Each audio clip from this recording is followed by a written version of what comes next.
Opportunity here for the cross. Nice move. Pagkakataon ngayon, napakagandang sipa. What a goal! Reza shot! Incredible strike from Reza. 2-0 para sa Green Archers United goal. Slow and patient build-up para sa Philippine Army. And it's a goal! Advantage na po para sa Philippine Air Force. Unselfish between the brothers. Nate Berkey, goal! Balot with the shot and it's a goal! Has space shot. Oh, and we've got a goal!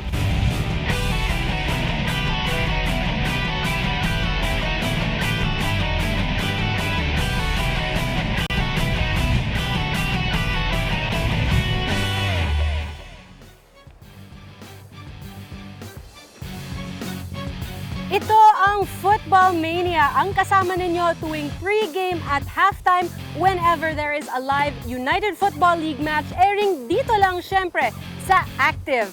Live na live po kami dito mula sa Emperador Stadium, ang home ng United Football League. Hello, good afternoon po. Ako si Joanne Ignacio, ang makakasama nyo sa show today.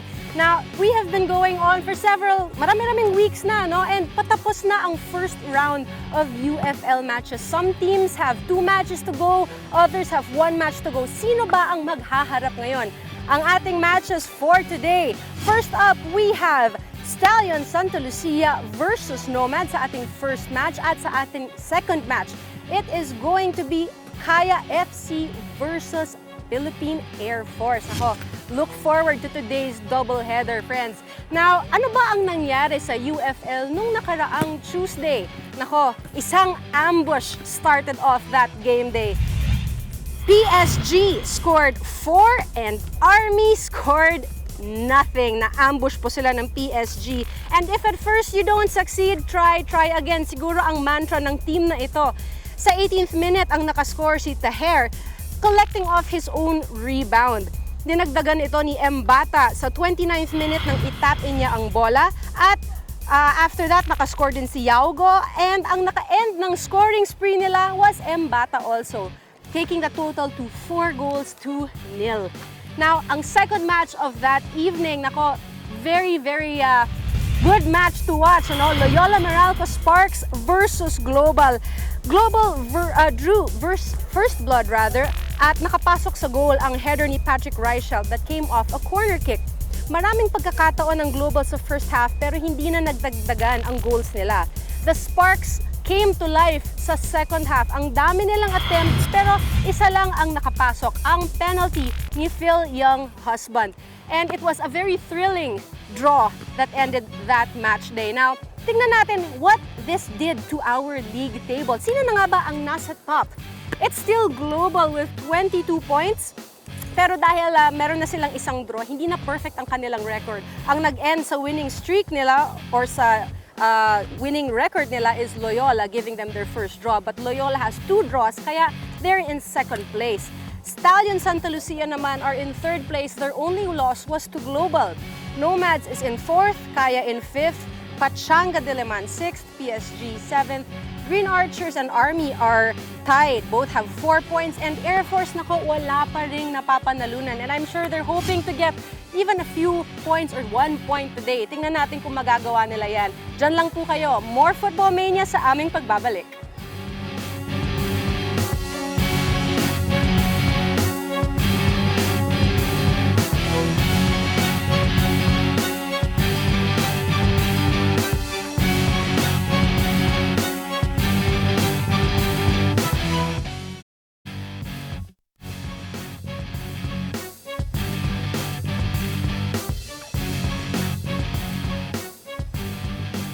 Nagbabalik ang Football Mania. Hello, I'm Joanne Ignacio and our match at hand today features Stallion Santa Lucia versus Nomads. Yan po ang unang match at hand natin. And you know, last league, nung nagharap ang dalawang kuponong ito, lagi silang draw at laging 2 apiece ang kanilang mga nagiging scoreline. So tingnan natin kung ganun pa rin ba ang magiging resulta ng match today. Let's take a look at anong nangyari sa last match ng Stallion. Sino ang kinalaban ng Stallion? ang reigning league champion natin and ang number 1 in the table right now, ang Global.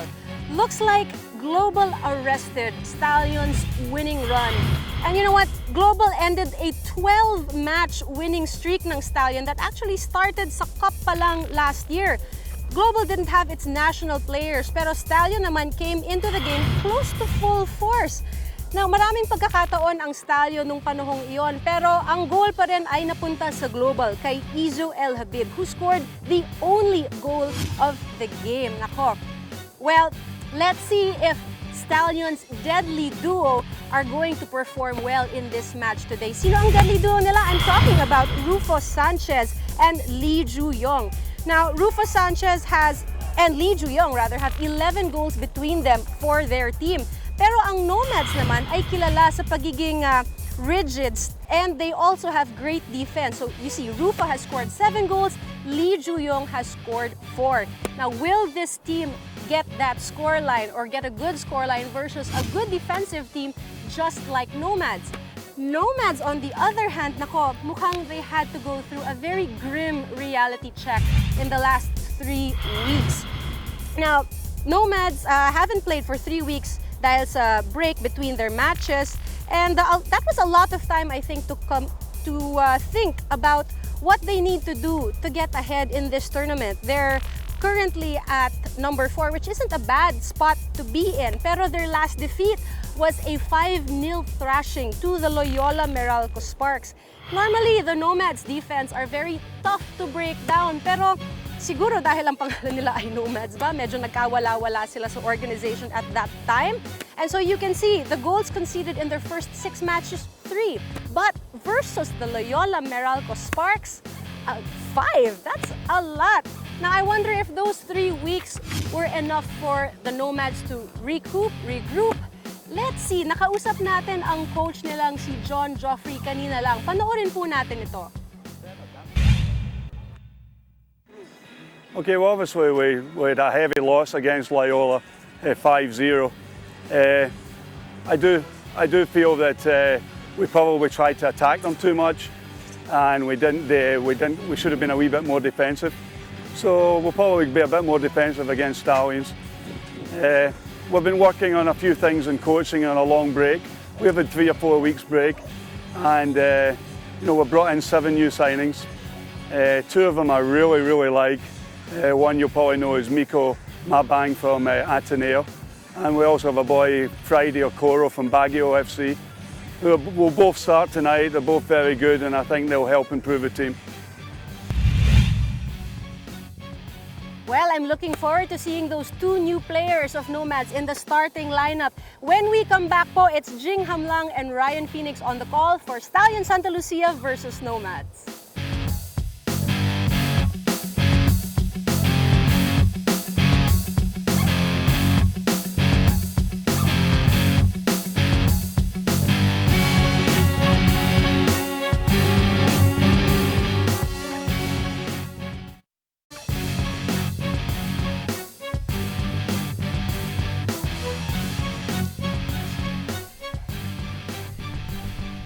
Magandang hapon muli mula dito sa Emperador Stadium sa McKinley Hill dito sa Bonifacio, Global City. Ang tanong para sa ating laban ngayon, kaya nga ba ng Stallion Santa Lucia na makalusot kontra dito sa Nomads para makabalik within just a point of Global, who are our current league leaders dito sa United Football League? Jing Hamlang kasama si Ryan Phoenix. What are you expecting in this match, partner? Well, on paper, it is a 3rd place team versus a 4th place team. Pero in reality, napaka-laki ng gulf between these 2 teams. Of course, Stallion wanting to catch up versus Global, and both these teams coming off a loss.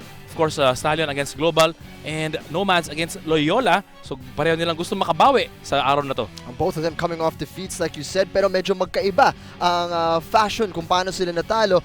Global beating Stallion by just a single goal, and it was a very tight game. Ito namang Nomads, talagang medyo kinawawa sila ng Loyola Meralco Sparks. 5-0 ang naging scoreline doon.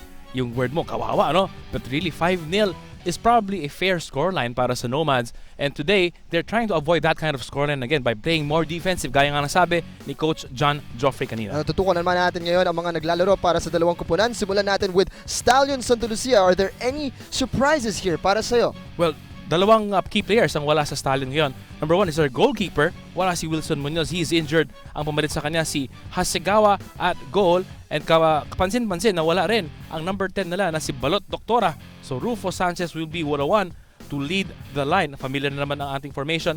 3-6-1 ang formation ng Stallion ngayong araw na to. Rufo Sanchez leading the line. Top scorer ng ating United Football League. He's joint at the top with Mark Hartman with 7 goals. At ngayon naman tutukan natin ang lineup ng Nomads.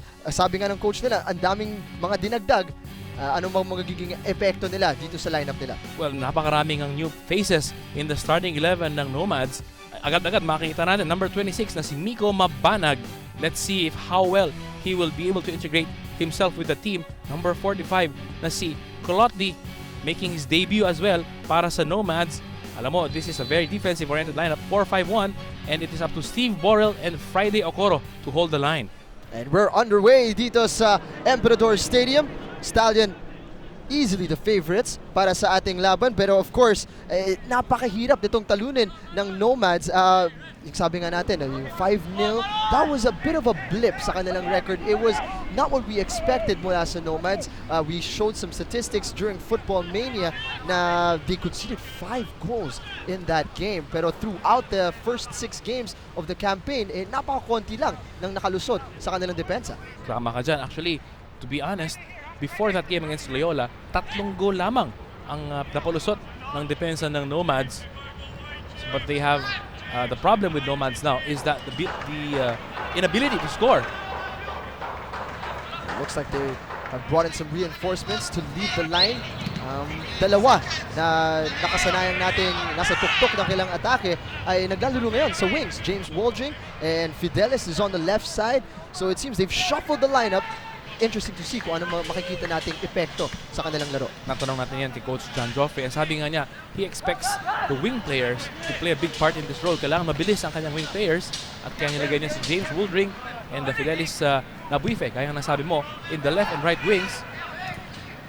Switching the play nicely to the right side. Rivera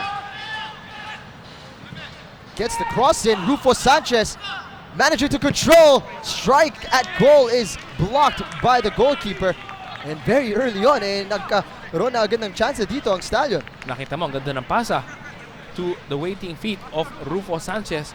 And anytime you have Rufo Sanchez there in the middle of the box, dangerous yun para sa Nomads. Corner kick. Chance to test Frizo clock in goal very early on.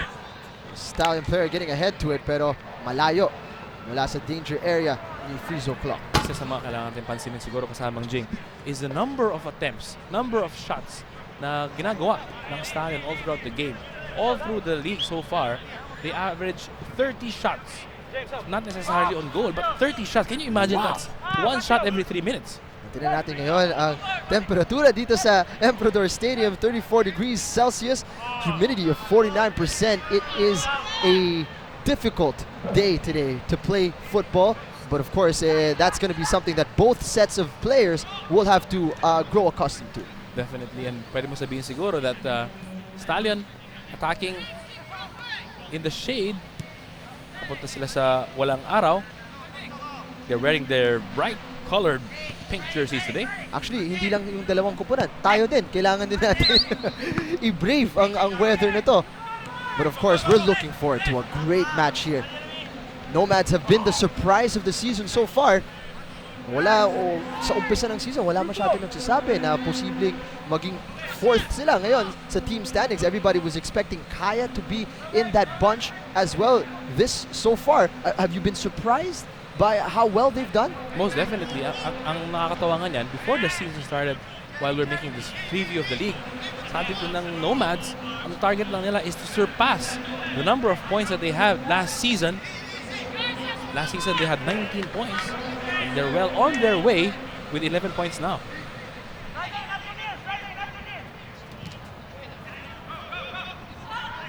Stallion regaining possession here, but only momentarily. Whistle blown. Play being pulled back as Park had hit the ground. Bobby Park wearing jersey number 7 para sa Stallion. Napakaraming mga bagong muka sa larong ito. Not least of which from Nomads. Brought down well. Under pressure. Pito mula sa referee. Celo Luzano. Nagtataka kung ano yung tawag ng ating head referee na si Christian Dek Pacanya. His arms were extended. Chance ulit dito para sa Stallion na makapasok ng bola sa loob ng box.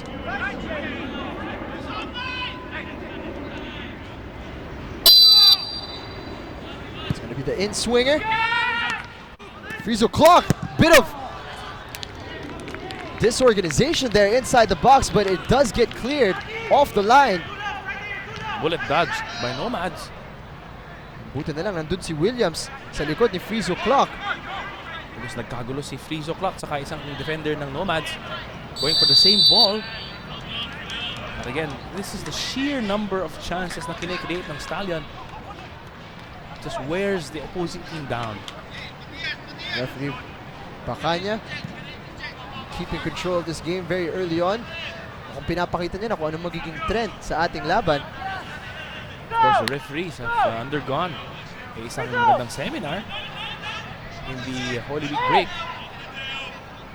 The UFL always looking to improve their officiating and the conditions in which the players play.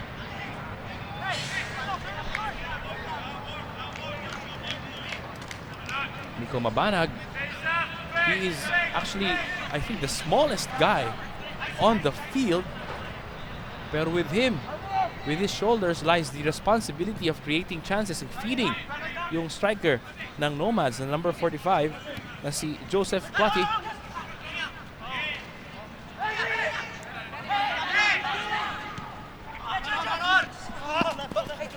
Unable to keep control of possession as he cut through there.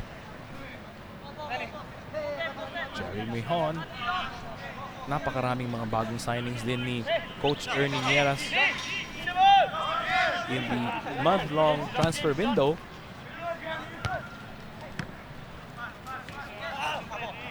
Neither team really being able to control possession.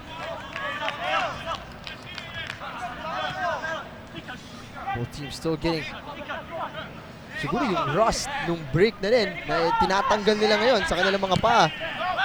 3 weeks is a long time without a game. More so than Nomads because Nomads last game was March 12 at April 4 na ngayon. So that's a long time off. Great chance to rest some players na nag-iindang ng mga injury. But of course, there's nothing quite like being match sharp. That is correct. So you can expect the first 5 minutes, first 10 minutes of this game na medyo shaking off that rust, sabi mo nga. Kanyas playing it back across the back three. Park in space. Iwanan ni Lee Ju-yong. Lozano. Nahanap si Clotti. Han getting in between. Rivera. Looking for space.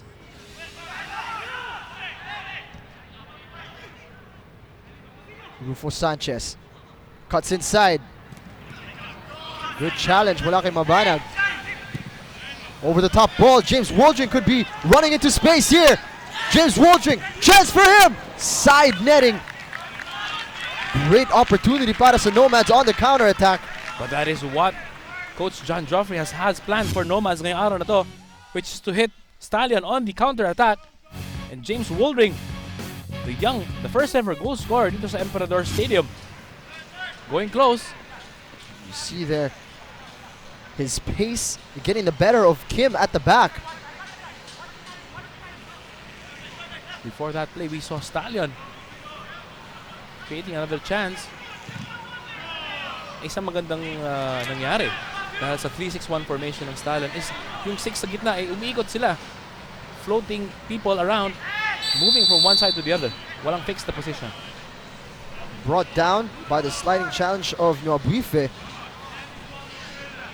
That's Matias Bonheavy.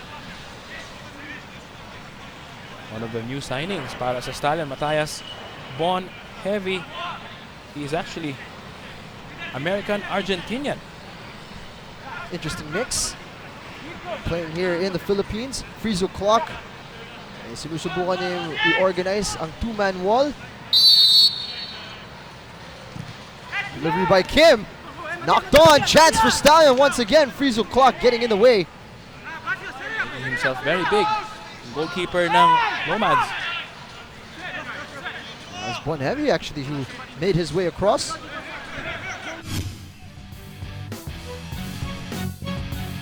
You see here getting a shot, pero Clock making himself big, and that's a great block as well from the corner kick. Yung dalawang Stallion nagagawan sa isang bola. Would have been a shot on target. And you can see very early on, 9 minutes into the game, napakaraming tsansa ng Stallion. And I think this is what we're gonna expect for the next 80 minutes sa Samang Jing. Stallion FC ay talagang gusto nilang bawiin yung una nilang talo in 12 matches. To make that 12, breaking that 12 win streak that they had going on. Chance here. Missed That's him. easily cleared away. James Wooldring. Ibalik niya. Trying to get that out of danger. Finally, Nomads getting possession here. Mabanag. Nilipat sa kaliwa. Good play from Nico Mabanag. Intelligent play. Fidelis Nwabwifif kicking the ball out as the player is struggling on the far side. So early on, Nomads being forced to defend quite a few chances already on their goal. Very interesting side, like as we see a look at Nomads coach John Joffrey. Samang Jing, I'd like to know how many local players are playing right now, because as we see from both teams, napakarami nilang players that are probably not locally born. Borrell. Getting it out wide, Lozano. Trying to bypass the midfield, going forward. Rufo Sanchez, kitang-kita. Offside. Finally, merong pahinga ng konti ang depensa ng Nomads. And to be fair to them, they did get that one good chance going forward. At medyo hindi nila kinilangan na talagang mag-work hard to get that opportunity. It was just an over-the-top ball para kay James Wooldring. Kumbaga may hope sa kanila on the counter-attack. Most definitely. And that will be the template of their game plan today. Brought down well by Clotti. Unable to keep possession though. Wako Cañas out to the left side.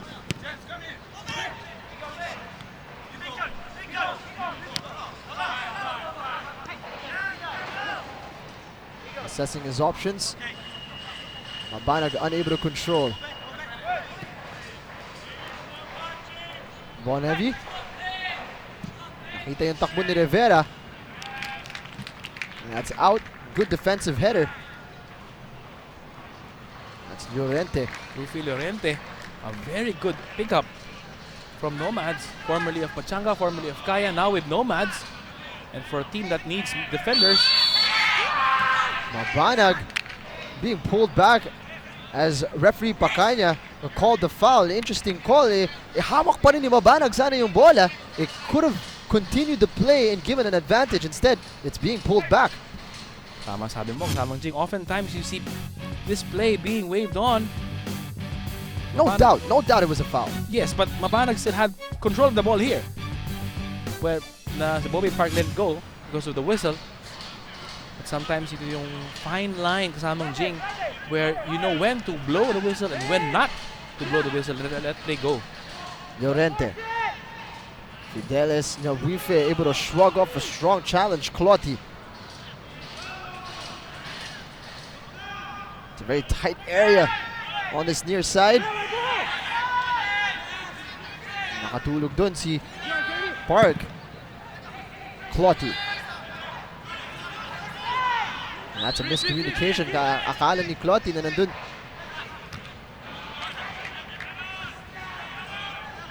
Fidelis Mabuife. Almost a good turn to get away. Good spell of possession from the men in white and green.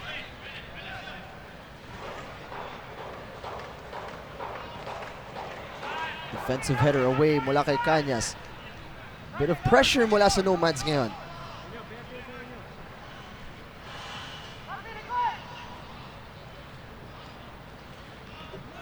Unable to control, umangat yung kanyang arm. And handball being called and Stallion getting away right away. Daming spasyo sa gawing kaliwa para sa atake ng Stallion. Cross comes in, Rufo Sanchez. Just a little over his head. Medyo napakalakas lang yung cross in from that left side. How many times have we seen Rufo Sanchez just owning on to that cross and heading it in? It makes you wonder yung sa pagkatalo ng Stallion dun sa Global, which was a very interesting affair dahil nga dun sa pagkawala ng mga national team players ng Global. How were they affected by that defeat? Itong Stallion Santa Lucia. Of course, up against the side that was very depleted. It was a catch-22 situation. Mabuife just running out of real estate. Out for a goal kick. Back to that game against Global tong Stallion. It was a no-win situation para sa Stallion if you ask me. Because if they had won, sasabihin ng mga tao, because you're winning against a depleted Global. If they had lost, as they did, sasabihin ng tao, well, Team B ng Global is able to beat a Team A ng Stallion. That it was very interesting to see how that affects yung kanilang psyche, ang mental toughness nila, and up against a Nomad side na ina-expect ng mga tao na kaya nilang talunin. And this is definitely a big game for them.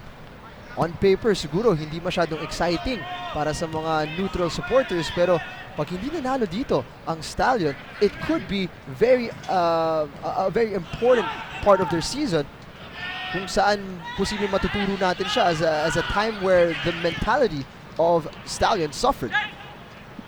Could be a turning point. James Wooldring working hard on the right side. Nabalik sa kanya ang bola. Trying to get past two defenders. Should have released the ball earlier to James Wooldring. He's left a space on that right side of defense para sa Nomads. Looking for Bonheavy.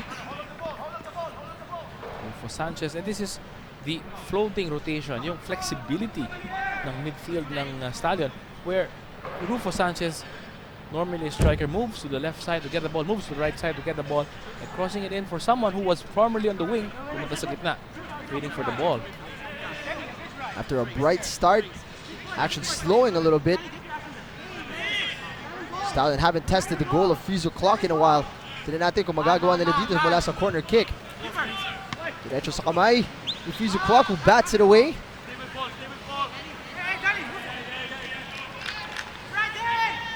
Babagsak ang bola para kay Sanchez. Gets it out wide. Lee Ju-yong taking the shot himself. That's wide. Took a deflection. Sana namang corner kick. And the corners are piling up para sa Stallion. Lee Ju-yong, 4 goals to his name so far in the league. Puro highlight reel ang gusto nito si Lee Ju-yong. All shots from outside the box. Doesn't know how to score the easy goals. Kim with a delivery. In swinger, that's a great header. Unable to get it on target. Waco Cañas rising above everyone else. A free header.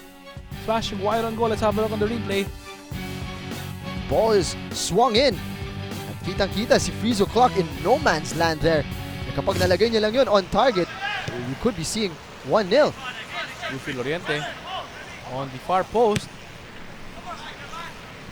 Some changes in the attacking formation of Nomads. James Wooldring on the left side. So he switched places with Fidelis Mabuife.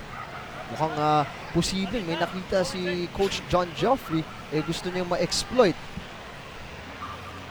Isang bagay rin na pagtuunan napansin, of course, is that we give the defender another look, another person, another technique. Here's a chance perhaps to put some pressure on this Stallion back line. Celun Lozano with a long throw. Made a connection with Clotti, but he didn't get a hold of the ball. First chance for Hasegawa. Half Brazilian, half Japanese. Goalkeeper ng Stallion. Napakagandang pasa. Ang ganda ng anticipation ni Frizu Clock, however, denying Rufo Sanchez a chance to strike that ball. Okoro.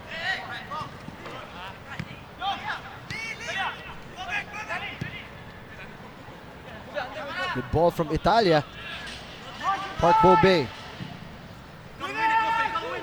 It's a great header. A cross goal. And wide of the post mula kay Bonhevi. This man, Bonvehi, is it? Number 4. Remember his name. Creating havoc. Free header once again for Bonvehi. Targeting the far post of Frizo Clock. Libreng-libre sana yon.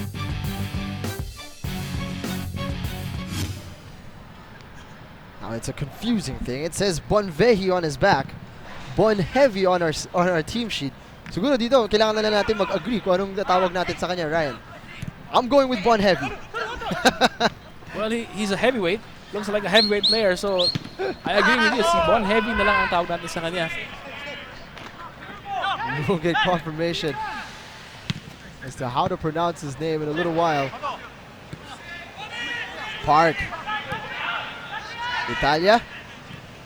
Continuing the move outright to Rivera. That's well closed down by James Woldring. Inabas papunta kay Mabanag. It's a good high pressure mula kay Kim. Just a little too high. Hindi nakuha doon ni Buife. Bialis na Buife and Clotti ng Nomads. Very silent yung araw na to. Unable to get the ball. Has been Rufo, has been Bonhevi on the other side, grabbing the most attention. Wako Cañas sumasali sa atake. Rufo Sanchez made to work hard to get into that position, and he wins himself a free kick. The referee was overruled by the 4th official. Kabalik sa Stallion ng bola. Linesman raising his flag right away. Ito makikita natin ulit. Was there enough contact there? Definitely a bit of a shove. Shoulder to shoulder, some would argue. Nonetheless, isa na namang pagkakataon para sa Stallion. I have lost track of the number of chances from set pieces. Medyo nakakalapit na sila, Ryan. Posibleng ito na nga ba yun? Una na sila sa score sheet. Kim Hyo responsible for this. His delivery goes low. Iniwan para kay Lee Ju-young. That's blazed way high. Ang mukha ng pinakita sa atin ng Stallion that time. Instead of a high ball, it was a low ball. At medyo sikat din tong Stallion sa kanilang mga set pieces. And you see here, Rufo Sanchez just letting it go. Allowing Lee Ju-young to get a crack at it. Pero nakita naman natin, napakalayo ng kanyang tira. At pinagmamalaki nga ni Coach Ernie Mieras na yung mga set pieces na ganyan, pinagpa-practicean nila during training. And you see the disparity in our shot totals. Stallion, naka-anim na. Nomads, isa pa lang. Yun ang galing kay James Woldring. We have not seen Nomads get into an attacking position since that counter-attack. And you expect to see that in the game. Stallion, of course, known to keep the ball with them for long spells. Nangangalahati na tayo sa ating first half. Park Bobe going for the safe approach. Rivera headed out by Okoro.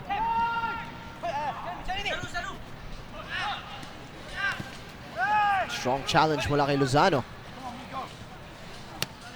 Attacking down his flank once again. Mabanag giving chase. Could be out of bounds. And especially after yung 5-0 na pagkatalo ng Nomads kontra sa Loyola that last time around. Kaya nga sabi ni Coach John Joffrey, I think they want to have a defensive approach ngayong araw na to and not concede that many goals again. There have been a few occasions na testing na si Frizo Clock. But so far, it hasn't been anything super dangerous for them. So far, the game plan of Coach John Joffrey working out for him as this game remains scoreless past the halfway point. On the other side naman, wala pang masyadong natin testing dito sa abilities ni Hasegawa. If I were Nomads, I'd try to shoot from long range a bit more. In fact, sobrang confident ng Stallion Santa Lucia ngayon na their back line is so high right now. Their line is all the way up into the halfway point of the field at si Waco Cañas lang yung naiiwan dun. And why not? So at least 60% of the possession. Bola ng Stallion. Clock. Good catch as that ball was heading to Rufo Sanchez. So Clock, the number 1 choice para sa goalkeeper ng Nomads now that Jeff Blake has retired from the UFL League, or so he says. Of course, injury ruling out Jeff Blake. Still struggling with an arm injury. Kaya nga in the transfer window, dalawang goalkeepers ang kinuha ng Nomads in the form of Russell Pearson from Kaya and Jay Avellana. And of course, Jeff is still amongst the crowds supporting the team. You can take him out of the team, but you can't take the team out of Jeff Blake. Or more specifically, you can't take Nomads out of Mr. Blake. That's a horrible pass mula kay Kim Hyo-il. Talagang inirigalo niya lang kay Clotty. Although he's making amends here. Clotty unable to keep possession. Disappointing in the end for Clotty. That was a gift. And it's important for Nomads now to take advantage of the chances that are given to them. Sigurado yung Stallion will not give too many gifts away. Tapos na ang Pasko. Sloppy mula kay Italia. Mabanag. Looking lively in his debut. His cross. Masyado lang malapit. So goalkeeper Hasegawa safely gets that into his arms and distributes it to the right side. Good idea magmula kay Nico Mabanag. At nakikita nga natin kung bakit maganda ang mga pinagsasabi ng mga tao kay Nico Mabanag that we should expect great things from him. That's a strong challenge mula kay Steve Borrell. He's gonna get a yellow card for his troubles. The referee reaching for a card. The first tackle was a bit exuberant. See him But go in there. But this one was really, pwede mo sabihin na medyo sobra na. Looked like he might have made contact with Lee Ju-yong before he hit the ball. If it was the other way around, okay lang. No problem. Bola muna, tapos si Lee Ju-yong. It would have been a clean challenge. But the other way around earns Borrell the yellow card and the first one of the match.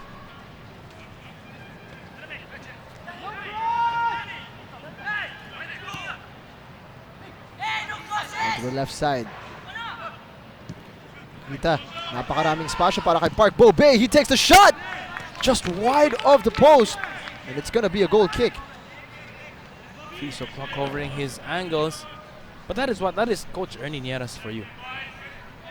Ito, pag-usapan natin ang dalawang coach na nasa sidelines ngayon. Both of them superstitious. Sabi mo nga, Ryan, i-explain mo nga kung bakit. Si Coach Ernie Nieras on the far side of your screen, magkaibang sapatos ang sinusuot niya every time may laro ang Stallion because yan daw ang swerte. Samantalang si Coach John Joffrey, as you see here, it's a blue and orange combination ngayong araw for Coach Ernie Nieras. Samantalang si Coach John Joffrey naman, since nanalo ang Nomads, hindi na nagpalit ng sombrero. Hindi ko lang alam kung hinuhugasan niya. Pero hindi na niya pinapalitan yun eh. At least, ano lang, yung mga suot lang yung mga superstition, hindi yung mga tipong hindi naliligo, yung mga... Alam mo, hindi mo alam yan. And we will see whose superstitions are stronger in this match. So far, wala pa tayong nakikitang epekto. Could it be John Joffrey's magic hat or Coach Ernie Niero's extensive footwear collection. Alam mo, napapansin natin. Great ball over the top mula kay Lozano. Pansin natin that hindi inuulit ni Coach Ernie Nieros ang kanyang sapatos.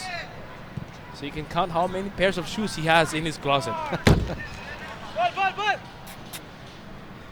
Play continuing dito sa Emperador Stadium. It's been a difficult first half for the two teams. A few chances going the way of Stallion, pero they have not made the most of it. Are you been expecting more mula dito sa Stallion Santa Lucia? Are they up to par in terms of the pressure they're putting dito sa depensa ng Nomads? To be honest, I'm a bit disappointed sa Stallion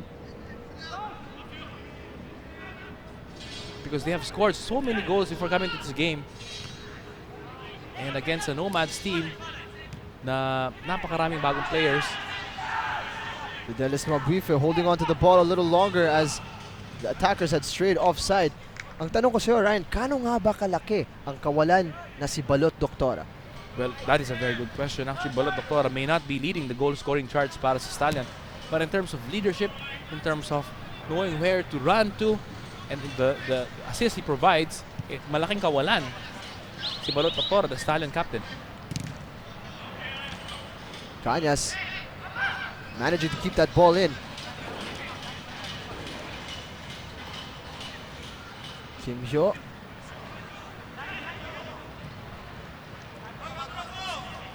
It's a classic 3-6-2 formation na nakikita natin. So far, Nomads holding firm. That's a sloppy ball mula kay Cañas. Bonhevi. Lee Ju-yong. Great challenge from Williams. Waldring. Nasa balik na dyan sa gawing kanan. And para sa Nomads, just shrugged off the ball by Han. Lozano. Good skill. Dispossessed. Jeremy Han. Bonhevi. Lee Ju-yong. Italia looking for Bonhevi once again.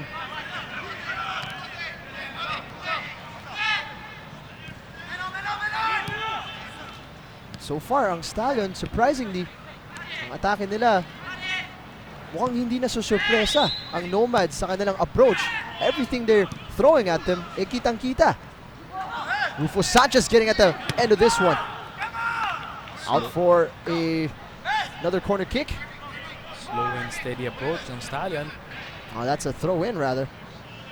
And moving the ball from right to left. Talagang dominating the possession game. With the defensive solidity of Nomads, making it very difficult to find openings. Chance for Bonhevi once again. Tabli na yun para kay Frizo Clock. Alam mo, to answer again your question, Samong Jing, I think the number of new faces ng Stallion makes it difficult for them to mesh. And if you look at the lineup, of course, Jason De Jong is gone to Global, Balot Doctora is injured.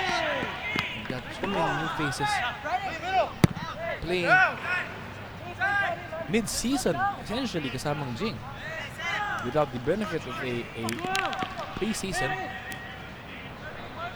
You're seeing here Rivera at si Bonhevi, yung ang dalawang pangalan na bago dyan sa ating starting 11 para sa Stallion.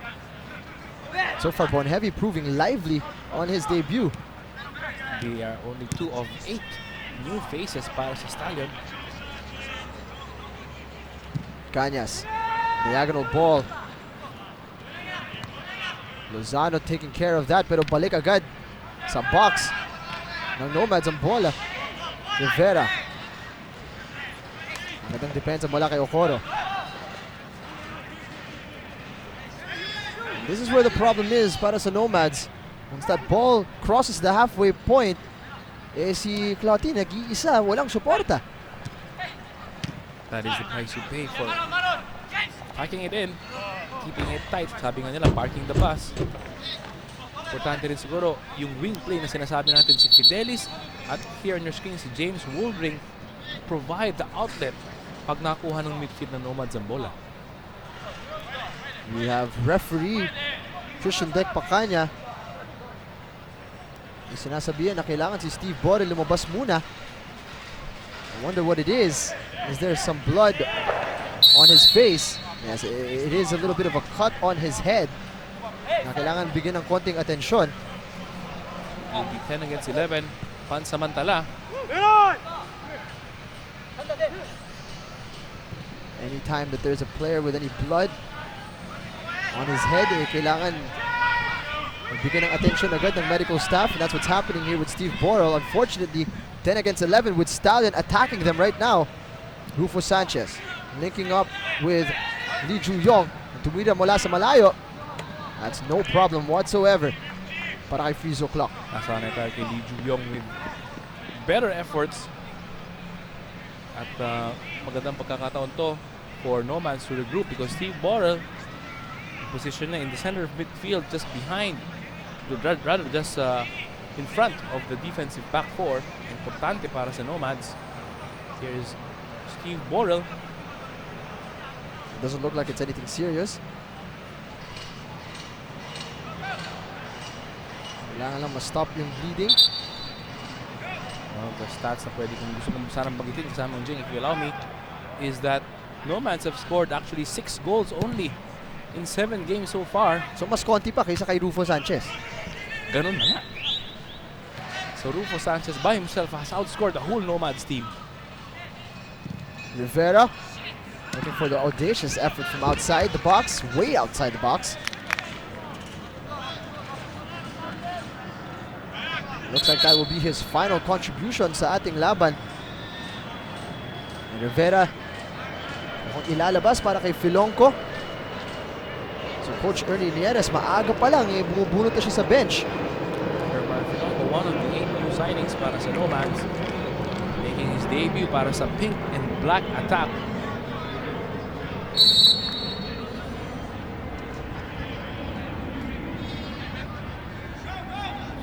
Confusion on the sidelines.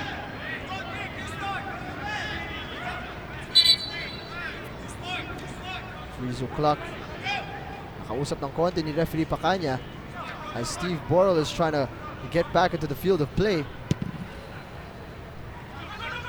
And he is back 11 on 11 once again.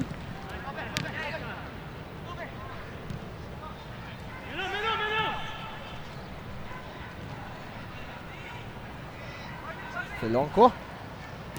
Ito si Rufo Sanchez. Back to Filonco. Looks like he's got a lot of pace. Pero magandang pagkabantay ni Llorente, who's been very solid at that left back position para sa Nomads. He has been very solid. Rufy Llorente on your screens wearing jersey number 37. Magandang matchup yan. Si Rufy Llorente against Shermar Filonco. Waco Cañas on your screens. Directing the defense para sa Stallion. Clotty. Touch too heavy. Clotty actually is a late choice to start because yung kanilang first choice striker na si Andrew Sam unable to make his debut para sa Nomads. Park Bay turns away from Mabanag. You see the disparity in shots. Lumalaki ng lumalaki. Kanina, 6-1. Now it's 11-1. Good strength mula kay Waldring. Look at him. Gallop into space. Gets it to the left side. Hindi na control. At sayang yun mula kay Llorente. Llorente going all the way from left back. A bit too casual pag mula kay Waco Cañas. And really not testing this man. Si Hasigawa. Guillerme Hasigawa.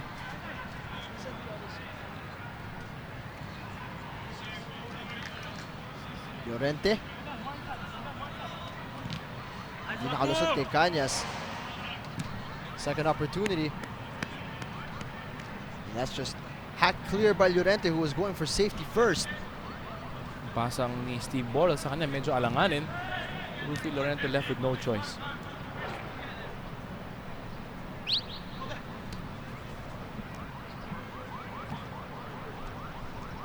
Cañas. Plenty of space on this right side. Moves it forward para kay Lee Ju-yong. Support mula kay Italia. Space for Park Babe. That's easily collected by Williams. He releases that ball to Good Clotty, ball. who gets his head to the ball. Clotty in space. Shoots with the outside of his boot. And that's not enough to test itong si Hasegawa. Very disappointing in the end para kay Clotty. But that is the template, sabi nga natin, of the Nomads game plan today. At nakita mo, when Stallion have the ball, look at the replay here. Really not enough behind that shot para maging problema para kay Hasegawa. But you were saying about the approach of Nomads, mukhang gumagana siya pag nakakarating ang bola. That is a big if. Long range effort once again. Not gonna test the keeper. And to be honest, napakadaling basahin yung atake na yan mula sa Nomads because you just have to take care of this one man here, yung Clotty, saka yung mga outlet nila on the wings. And you can see Nomads closing down on Stallion's midfield. Kasi alam natin, Nomads, Stallion's midfield rather, capable of taking that long-range shot. And this is a very similar type of game na nakikita natin. Katulad ng laban kontra dun sa Global. Stallion enjoying most of the possession, but really not doing too much to test the back line. In the end, sila pa ang nakatikim ng talo. It's a dangerous trend that could be brewing para dito sa mga nakapink. Lee Ju-yong. Italia's cross. Rufo Sanchez has not touched the ball in a long time para sa Stallion. Bonheavy brought down. No whistle from the referee. And in fact, bibigay pa ang free kick para sa para sa Nomads. Talagang bantay sarado itong si Rufo Sanchez, Danny Williams, and Bafio Magasa. Nakaputok sa kanya. But on the other hand, Samuel Jing, if you want Nomads to go all out on the attack and play toe-to-toe with Stallion, delikado rin sa kanilang depensa yon. The reason why their scoreline is still 0-0 at this point in time, dahil ang ganda ng depensa nila and they cannot afford really to send too many men up front to join Clotty sa atake. Sa palagay mo, Ryan, ano bang kailangan i-tweak dito ng Stallion para maging mas delikado, kumbaga, ang kanilang atake para sa depensa ng Nomads? As we see here, a chance perhaps brewing. Just lifting that over the keeper, hits the crossbar. Bonheavy. Florenko, his shot. Frizo clock gets down and keeps that safe in his arms. Sometimes we like football because football answers your questions immediately. Yung tanong mo, paano ba atake ang Stallion? Ito, pinakita sa atin and almost breaking the deadlock is Bonheavy taking it actually one time. That was an attempt na hindi pa nakakasettle ang backline ng Nomads. Perhaps that might be key, Ryan, in terms of breaking down this defense. Kung binigyan mo ng oras na maka-organize ang backline nitong Nomads, and they are very difficult to break down. Actually, the key word there is taking it early. Nakita mo yung tira ni Bonheavy na yan. Actually, that was not a real shot in the sense na may buwelo. He took it early, taking Frizo clock and the Nomads defense by surprise. Set pieces have been in abundance para dito sa Stallion. They've not made the most of any just yet, pero posibleng ito na ang hinahanap nila. Kim Yo-il gets it over to Rufo Sanchez. James Walding, nakita niya kung anong sinusubukan gawin nila Rufo Sanchez and the rest of Stallion, and that's just going to be a corner kick. Once again, the famed Stallion set piece. Another variation of a free kick.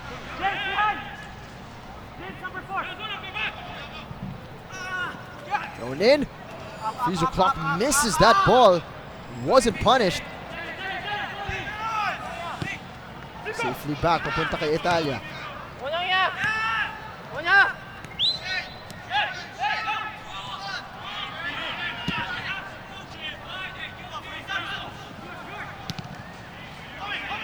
Managing to clear that ball. Bon Heavy. Kanya staying up for this attack. Mabanag brings it down. What can he do here? Waldring on the left side. Nakawala sa kanyang touch. Bad touch from Waldring, but a foul on Shermar Filonco. James Waldring, perhaps one of the bright spots, one of the rare bright spots in attack para sa Nomads. I'd like to add also Miko Mabanag there, number 26. The smallest guy on the field, but knowing when to pass the ball where is actually a good trait para sa isang footballer. Makaka-goal dito ang Nomads. It's likely na ang dalawang yan ay magiging involved. Danny Williams first to the ball. Balik kay Steve Borrell. Medyo mabigat ang kanyang control. Lee Ju-Yong.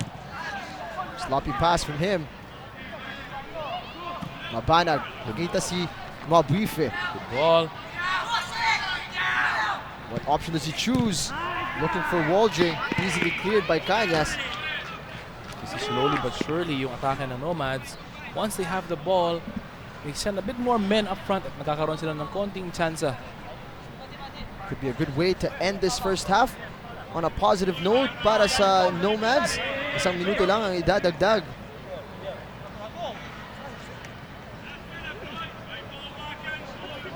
That's gonna come to nothing from the throw-in.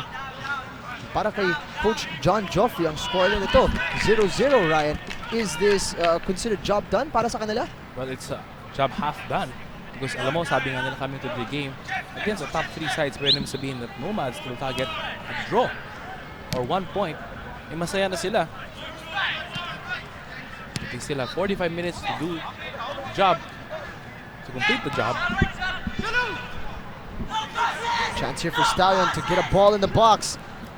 Floats over the head of Frizo Clock. Florenco. Chance para sa kanya. Over the bar. You like Stallion getting their chances, but they've certainly not capitalized on their opportunities. Sabi nga natin, napakarami nilang tsansa. They create a lot of shots. That shot by Shermar Filonco, not on goal. But the number of shots they create are so many na kailangan nilang convert at least one of them. So far, Nomads frustrating Stallion in the first half of this game. This is likely to be the end of the first half. Stallion enjoying the lion's share of possession and the chances. Pero ang nakikita natin ngayon, ang scoreline natin still 0-0. Nomads making it very difficult para sa third place team to get something going in this game. Well, both teams playing according to plan. Stallion with most possession but unable to convert. Nomads happy to sit back and counter. Let's see if this trend continues in the second half. Yep, we will see what will happen in the second half. We will cut to a short break at Football Mania. Kasama ni John Ignacio sa ating pagbalik.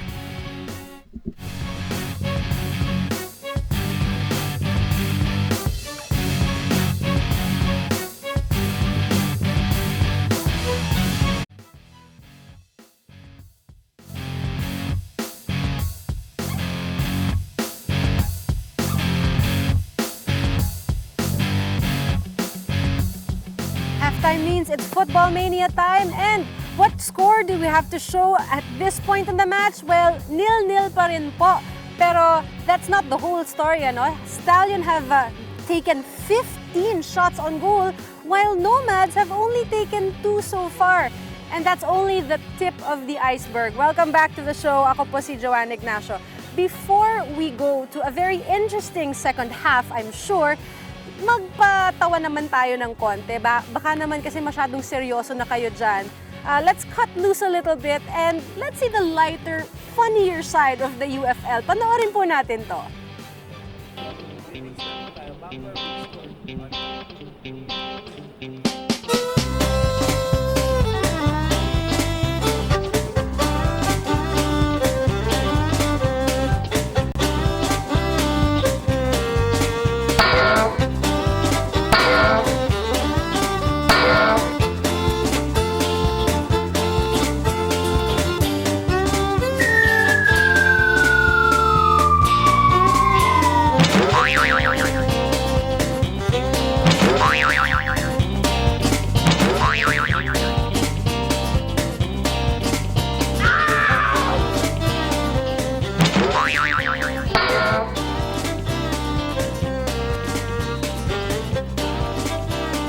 Ow! Ow! Ow! Ow! Ow!